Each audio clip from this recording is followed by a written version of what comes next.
Good morning, सुप्रभात, जय हिंद मित्रों। आप सभी का आपके ई शिक्षा संवाद जूम क्लासेस और यूट्यूब चैनल में स्वागत है, जिसमें हम लोग टारगेट लेकर चल रहे हैं नेट जेआरएफ का, जिसका एग्जाम आपका 6 दिसंबर से लेकर 22 दिसंबर के बीच में एग्जाम होने वाला है।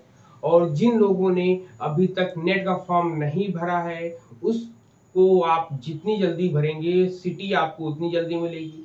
और एक महत्वपूर्ण सूचना ये भी है कि बहुत से लोगों का जो कैटेगरी जो सर्टिफिकेट बनता है वो सेंट्रल गवर्नमेंट का इस बार लगेगा। यदि आप स्टेट गवर्नमेंट का लगाते हैं तो आपको जनरल कैटेगरी में फाइट करना पड़ेगा।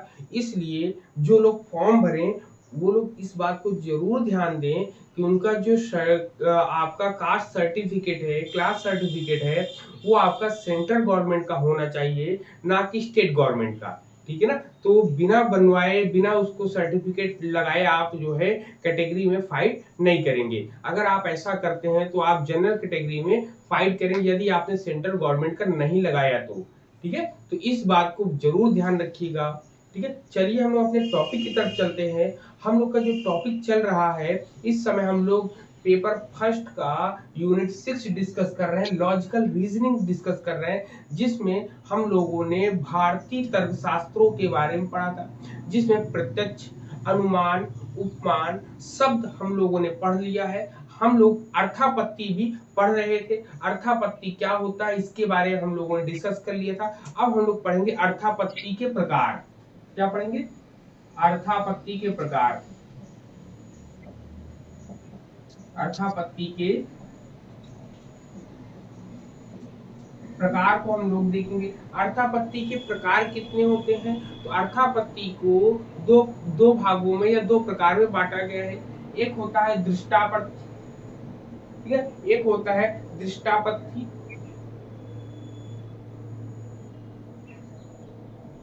ठीक है, दृष्टार्थपत्ति होता है, ठीक। और दूसरा जो होता है आपका नंबर 2 जो होता है वो श्रुता, सुनने वाला।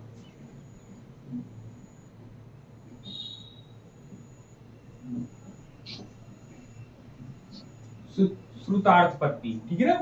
ये दो होते हैं आपका। अब इसमें क्या होता है, इम्प्लीकेशन, ये एक तरीके को अर्थापत्ति को अंग्रेजी में हम लोग इम्प्लीकेशन बोलते हैं। दृष्टा में होता है देखना, मतलब जिसको हम प्रत्यक्ष रूप से, प्रत्यक्ष द्वारा किसी भी चीज को देखते हैं वो दृष्ट होता है, दृष्टापत्ति। अब इम्प्लीकेशन मतलब आई कांटेक्ट का इम्प्लीकेशन जो होता है वही आपका ये कहलाता है। जैसे कह रहा है कि प्रत्यक्ष द्वारा प्राप्त विषय की व्याख्या के लिए जो कल्पना की जाती है, मतलब जो हम लोग सामने से देखते हैं, प्रत्यक्ष रूप से किसी विषय को देखते हैं और उस विषय को देखने के बाद उसको बताने के लिए जो हम लोग कल्पना करते हैं उसे ही दृष्टापत्ति कहते हैं।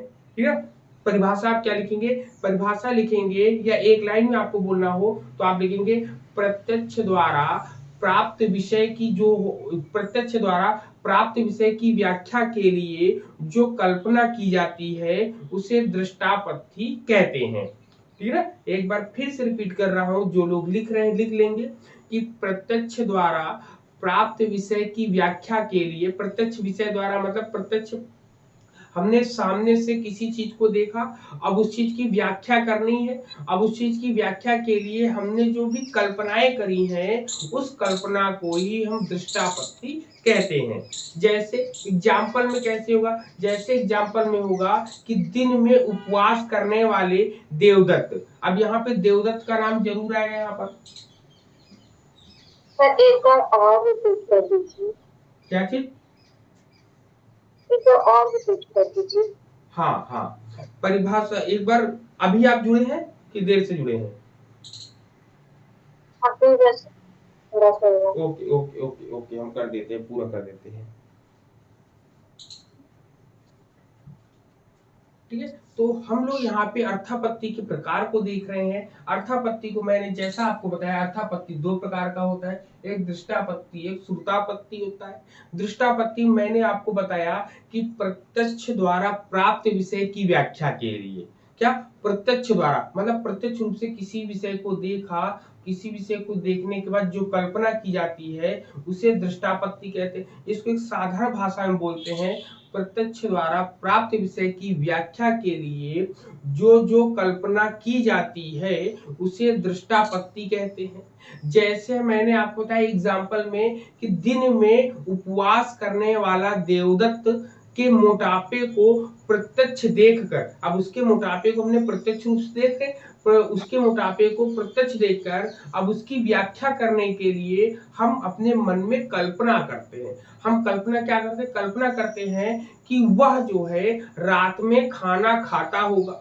तो इस प्रकार के उदाहरण किसमें है? दृष्टापत्ति में है। दृष्टापत्ति में क्यों है? क्योंकि उसके मोटापे को देखकर और मुझे पता है कि वो दिन में उपवास करता है, उपवास में सोता है, खाना नहीं खाता है, तो वो अवश्य ही रात में खाना खाता होगा, ये मैंने कल्पना की है। ठीक है, ये अनुमान नहीं लगाया, ये कल्पना की है। तो ये कल्पना में आपका आ जाता है।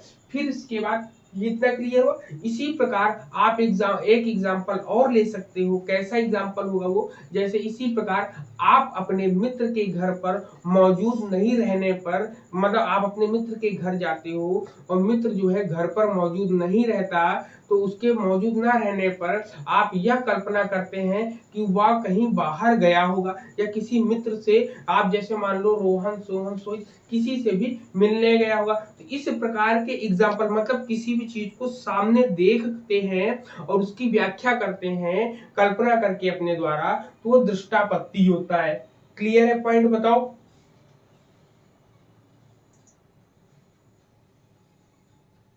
Yes sir, clear. ओके, अब हम लोग आते हैं श्रुता। श्रुता में होता है सुनना। ठीक है, एक और मानता लगा सुतार्थापत्ति। ठीक, सुतार्थापत्ति। अब इसमें क्या होता है? इसमें जो है, इसमें किसका सहारा लेते हैं? श्रुत, श्रुत ज्ञान का या शब्द ज्ञान का। इसमें किसका सहारा लेते हैं? इसमें प्रत्यक्ष का लेते हैं। इसमें प्रत्यक्ष चीजों को देखते हैं, इसमें शब्द ज्ञान लेते हैं। ठीक, इसको शब्द ज्ञान बोलते हैं, जिसको हम बोलते हैं श्रुत ज्ञान। श्रुत ज्ञान होता है। इसके द्वारा वो क्या होता है कि श्रुत शब्द ज्ञान या श्रुत ज्ञान द्वारा प्राप्त विषय की व्याख्या के लिए जो कल्पना की जाती है। अब फिर से इसकी परिभाषा लिख लीजिएगा कि शब्द ज्ञान द्वारा प्राप्त विषय की व्याख्या के लिए जो जो कल्पना की जाती है उसे श्रुतार्थपत्ति कहते हैं।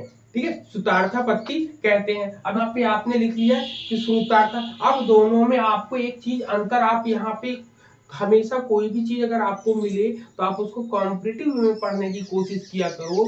अलग अलग पढ़ोगे तो अलग अलग ज्ञान होगा, साथ में पढ़ोगे तो दोनों में अंतर और समानताएं भी आपको पता चलेंगी। तो अब जैसे आप देख लिए कि दृष्टापत्ति और श्रुतापत्ति, दोनों में अंतर क्या है कि यहाँ पर जो है कोई भी चीज सामने देखकर उसकी व्याख्या की जाती है, और यहाँ पर क्या है, किसी भी चीज को सुनकर व्याख्या की जाएगी। जैसे एग्जाम्पल में क्या होगा, एग्जाम्पल आप लोग, उदाहरण जो है आप लोग जरूर जो है लिखिएगा। इसमें कहता है कि वेदों में यह लिखा हुआ है कि जो स्वर्ग की कामना करते हैं उन्हें ज्योतिषोम यज्ञ करना चाहिए। कौन सा? जो मतलब वेदों में लिखा है क्या? वेद में लिखा है क्या? वेद में लिखा है जिनको क्या है, स्वर्ग की कामना है, ठीक है, स्वर्ग पाना है, तो स्वर्ग पाने के लिए कौन सा यज्ञ कर रहे हैं? ज्योतिषोम यज्ञ। ठीक, ज्योतिषोम यज्ञ करना होता है। इसमें क्या होता है, अब इसमें आप कह सकते हो कि इसमें जो है शब्दों के ज्ञान, मतलब सुना गया है, सुने हुए के आधार पर ही हम यहाँ पर कल्पना करते हैं। ठीक है, इसमें कहते हैं कि यह कल्पना करते हैं कि यज्ञ करने से एक स्थायी आदर्श और अपूर्व शक्ति उत्पन्न होती है, जो यज्ञादि कर्मों के समाप्त हो जाने पर भी स्वर्ग फल देने की आकांक्षा रहती है।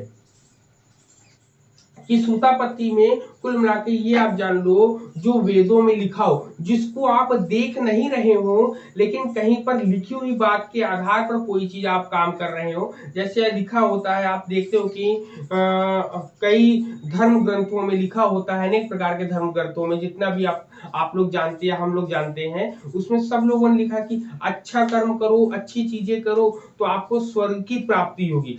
तो ये तो केवल सुना गया है, ये कहीं किसी ने जाकर देखा नहीं है। तो इसमें कल्पना की जाती है कि हम अच्छे काम करेंगे तो हम स्वर्ग पहुंचेंगे, लेकिन वास्तविकता कुछ अलग होती है। अच्छा और बुरा सब यही इसी दुनिया में होता है आपका, ठीक है ना। अच्छे काम करोगे तो अच्छे रहोगे, बुरे काम करोगे तो बुरे रहोगे। जाने के बाद कोई आपके केवल आपके कर्मों को याद रखता है और आप इंसान को नहीं याद रखता है। इंसान के कर्मों की वजह से इंसान लोग याद किए जाते हैं, चाहे वो आपके घर में परिवार समूह किसी कहीं पर भी हो, सभी के लिए यही बात होती है। तो सुतापत्ति में किसी भी चीज को सुनकर जब हम कोई कल्पना करते हैं तब वो आपका सुतापत्ति के अंतर्गत आपका आता है।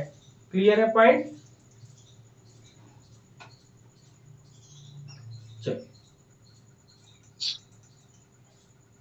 इसमें और देखते हैं हम लोग। इसमें अब इसमें और कह सकते हैं कि यदि ऐसा नहीं, मान लो ऐसा लोग नहीं मानते हैं, ना मान जाए तो यह बात समझ में भी नहीं आएगी, क्योंकि यदि कर्मादि कर्म के समाप्त हो जाने पर बहुत दिन बाद भी परलोक में फल कैसे मिल सकता है। मतलब कर्म, हम लोग को पता है कि हम लोग कर्म करते हैं, कर्म के आधार पर जैसे ही कर्म समाप्त हो जाएगा, काम समाप्त हो जाएगा, फल मिलना भी उसका समाप्त हो जाएगा। ठीक है, इसी प्रकार और भी एग्जाम्पल आप ले सकते हो कि साधारण वाक्यों को सुनकर उनमें संगति लाने के लिए कुछ शब्दों को जोड़ देते हैं, ठीक है, अथवा वाक्य के शाब्दिक अर्थ में असंगति देखकर हम उस लाक्षणिक अर्थ की कल्पना करते हैं, तो उन्हें भी हम श्रुतापत्ति के उदाहरण को समझना चाहिए। ठीक, श्रुतापत्ति का मतलब क्या होता है, किसी भी चीज को सुनकर हम जो भी कल्पना करते हैं अच्छे अच्छे अपने मन में, या जो भी गलत कल्पना करते हैं, वो आपका श्रुतापत्ति के अंतर्गत आता है। मतलब सुनकर कोई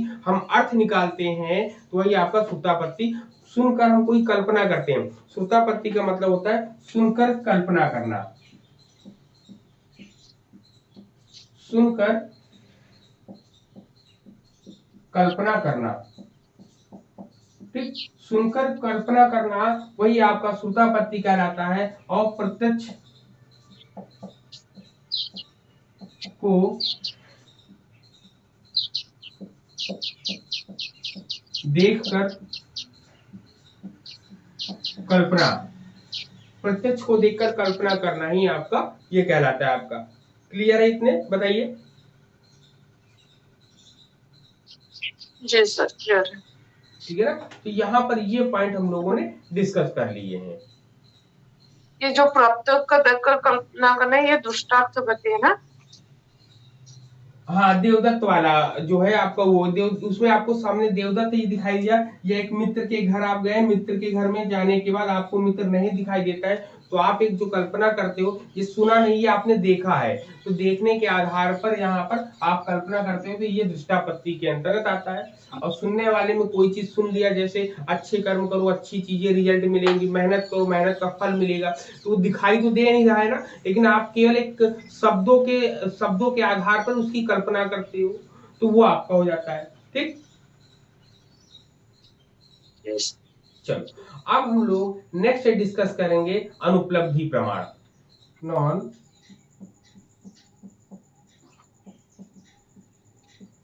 नॉन एग्जिस्टेंस। ठीक है ना, ये है आपका। इसमें चलो, इसमें नाम से ही सबसे पहले आप लोग आइडिया लगा लेते हो कि नाम से ही हम लोग को पता चलता है, पता चल जाता है कि जो है अनुपलब्धि क्या होती है। अनुपलब्धि में जिसको नॉन एग्जिस्टेंस बोलते हैं, जहां पर हमारे अस्तित्व के बारे में या किसी चीज के बारे में हमें सही ज्ञान नहीं हो पाता है। ठीक है ना, सही ज्ञान नहीं हो पाता हमें उसके बारे में। ठीक, तो इसमें क्या कहते हैं कि इसमें इसकी बात जो करी गई है, अगर हम लोग से पूछा जाए कि अनुपलब्धि प्रमाण की बात तो किस दर्शन में करी गई है, तो अनुपलब्धि प्रमाण की बात जो है मीमांसा और वेदांत दर्शन में करी गई है। मीमांसा दर्शन और मीमांसा दर्शन को हम लोग मीमांसा दर्शन के अंदर एक भट्ट मीमांसा आती है। भट्ट मीमांसा, जिसको मीमांसा हम लोग बोलते हैं, और अद्वैत वेदांत के अनुसार अब अनुपलब्धि प्रमाण को माना गया है। तो आपसे कभी भी पूछा जाएगा तो इन दो प्रमाणों, इन दो दर्शनों में माना जाता है, एक मीमांसा दर्शन होता है और एक वेदांत दर्शन होता है। तो इसमें सबसे ज्यादा अद्वैत वेदांत ने इसकी व्याख्या करी, इसके बारे में बात करी है आपकी। ठीक ना, सर जो हाँ, मीमांसा बोले उसका, मीमांसा का कहाँ पर है मीमांसा में? ये मीमांसा आपको मैंने जब षड दर्शन बताए थे तो उसमें बताया था ना मैंने। नहीं नहीं नहीं, हाँ वो मुझे पता है। आप अभी बोले ना वेदांत की, अद्वैत वेदांत में, और मीमांसा का किसी में?